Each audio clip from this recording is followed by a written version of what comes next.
Hi guys, Shane here at Whelan Cameras, and today I'm looking at the Sony A7R II, the 24-105 f4 lens.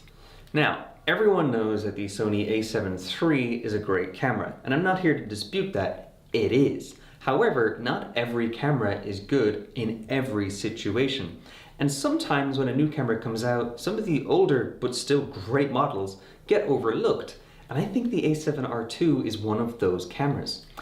If you're a photographer who's into still life, architectural photography, or studio portraiture, the A7R II is actually a better camera for you than the 3.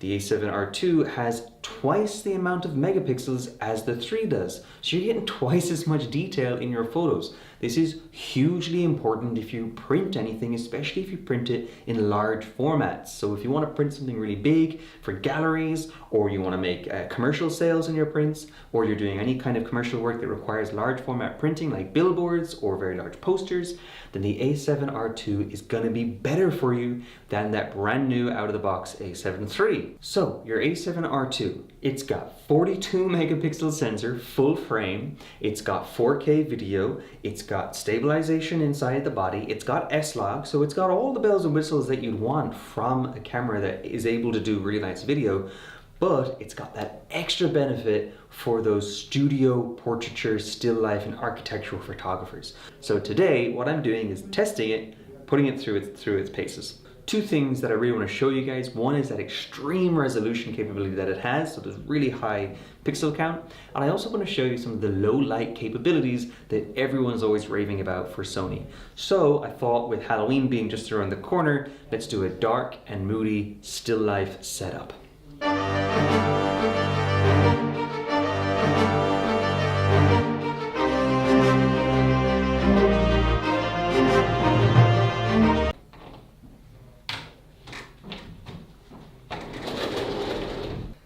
Okay, so I want to keep my subject pretty uniformly focused, so I don't want too much blur across the whole field.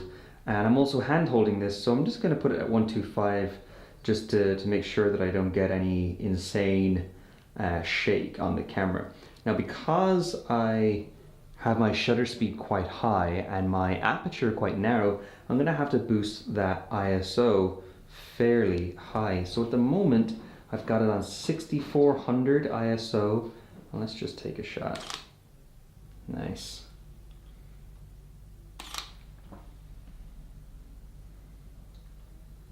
I'm going to take some top-down shots, give it a little bit of a different kind of an angle on it. Oh, that's nice. Dark and moody. Now, the only problem with candlelight that you'll find is that your candles will be blown out quite a lot of the time. So because you're blowing out the candles so much, I'm going to see what I can retain in the shadow detail here. So I'm going to expose for those candles. So let's take the ISO and let's bring it back down until those candles are nice and in focus. So here I'm at 800 ISO, so the image is really dark. So there's a JPEG, and then here is my raw file edited. Okay, so I really want to show you what this camera can do when it comes to the editing. So the next thing I want to do is I want to really push the ISO capabilities of this. So let's just see what happens just for the absolute lols. This camera can go up to 102,000. Now, generally I find that its most extreme is pretty unusable. So let's bring it up to 64,000. Not 6,400, 64,000. And now we have our image. That's our JPEG. So as you can see, quite noisy, but I mean, that's at 64,000, which is a pretty insane shutter speed or ISO to be able to go to in the first place. Let's see what it looks like at 32,000. Here at 32,000, it's actually, I mean, I would hazard to say that's usable. A little bit of color correction maybe in Lightroom or Photoshop. Yeah, I mean, I think this is a great image. Definitely something that you could put on Facebook or Instagram. Maybe not something you want to print out too much, but I mean, For what we're doing in the social media day and age, yeah, definitely.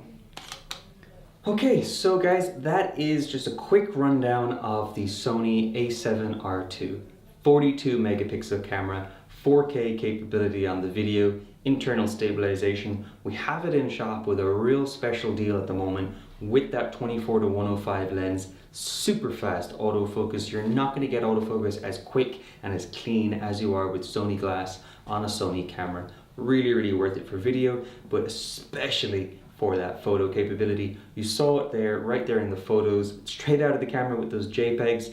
Yes, a good bit of noise at the 64,000 ISO, but as soon as you start bringing it back even to 32,000, you can immediately see that it's cleaned up a lot, and a little bit of editing in post and you can get rid of that again.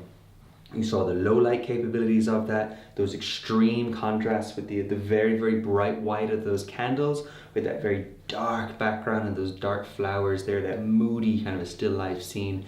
And we can crop into those and see the intense detail there with that 42 megapixel sensor. So you're getting a huge amount of bang for your buck here with this model. A little bit older than the A7 III for sure, but for what it has, an incredible value for money. So I hope you guys enjoyed that, and of course, happy Halloween.